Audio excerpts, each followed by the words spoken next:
You're listening to Brain Lenses. I'm Colin Wright.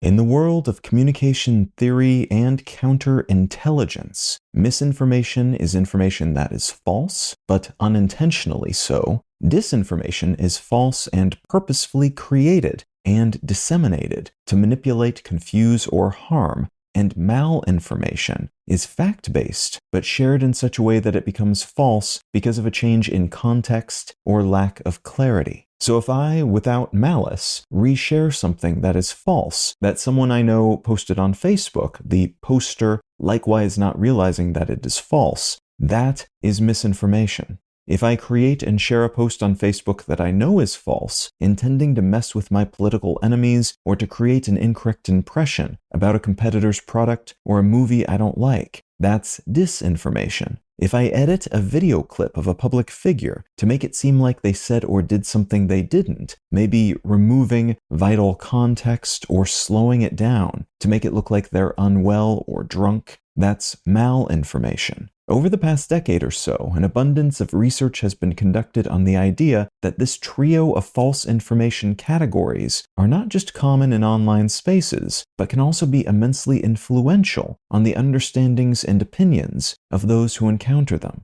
Our online social spaces are flooded with nonsense, in other words, and a bunch of research suggests that all this nonsense is influencing life in the real world, because people are buying the lies and mistruths they are encountering all day, every day on these platforms. There have been efforts to pre-bunk and otherwise inoculate the population against these sorts of informational distortions predicated on the idea that people are, on average, if not individually, somewhat gullible. We have no reason to suspect we're being lied to, in other words, so why wouldn't we just slurp up whatever we're being told by folks we follow across various channels, those we know firsthand and influential personalities we respect? A counter-narrative that suggests this might not be the case is emerging, though, based on some newer research and reinterpretations of existing research that question the tenets of this assumption. In essence, this opposing theory says people are not as gullible as tends to be assumed by researchers and other experts, that misinformation of a sophisticated, effective variety is actually somewhat rare in the Western world, where most of this research is being done, so people encounter a relative paucity of it, at least compared to legit news and other information sources, and it suggests there's some evidence that concerns about large numbers of people becoming wild-eyed conspiracy theorists is actually a misreading of the room. It's not that people are falling down falsely premised rabbit holes and changing their minds about things. It's more that they're seeking out information that reinforces their existing biases, however fact-based or non-fact-based those biases might be. This is anything but a slam dunk collection of assumptions, as there are documented cases of large numbers of people at least seeming to believe things that are demonstrably untrue. Though one of the explanations for that seeming dynamic is that many of us will act as if we believe untrue things because those around us, people of our perceptual social tribe, seem to believe them, and these seeming beliefs thus become social signals.